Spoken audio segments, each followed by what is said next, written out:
Panginoon, please bless and protect my family. Panginoon, maraming salamat sa mga bagong blessings na hatid ng araw na ito.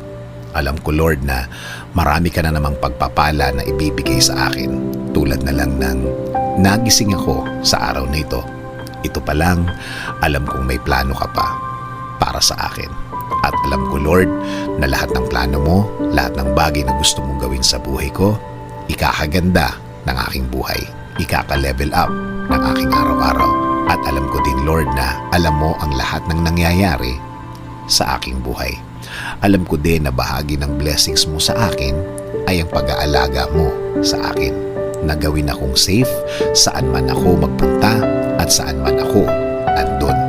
Ginagawa mong safe ang lugar na yon.